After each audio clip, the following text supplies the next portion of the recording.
More team coverage for you right now. Alexis Martin, she's out and about as well. Now, Alexis, you were out earlier yesterday and the day before. Is that who we're going to? Alexis, right?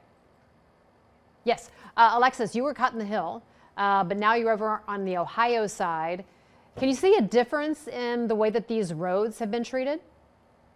We've been driving around Butler County all day, and we've seen many of the roadways are actually in pretty good condition. The biggest problems we've seen are with businesses like the ones behind me, where you can see that the parking lot is just completely snowed over, and there's a big layer of ice pretty much anywhere you're walking. We've seen they've started on a lot of these parking lots, but another problem is with residents trying to get their cars out after the snow plows have packed them in. About up to here, along the backside, and just below the door handles on the driver's side there. It's taken about 2 hours to dig out. And side by side with his son, Christopher Raleigh attempted to dig out his car, which was hidden behind walls of snow from the winter storm that hit the tri-state. Raleigh says walking to his car with his shovel this morning was daunting after several inches of snow hit Butler County. Let me make it through. That's all I could say. Let me make it through. Raleigh lives off Pleasant Avenue in Hamilton. He says the city has done a great job cleaning off the main roads, and he's seen plows going by consistently for 2 days.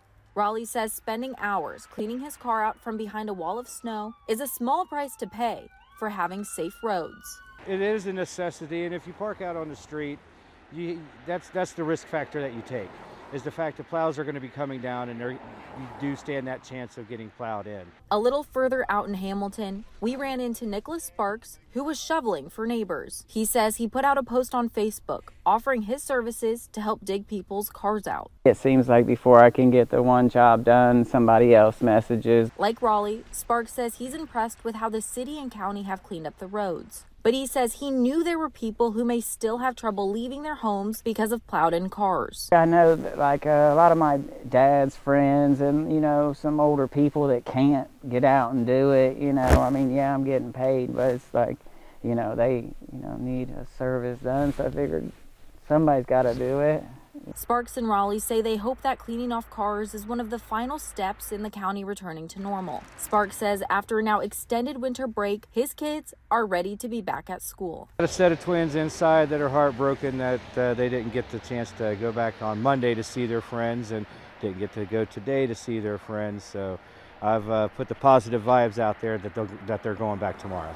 While the snow might be getting removed today, the ongoing freezing temperatures are going to make this a continuing problem as it turns to ice.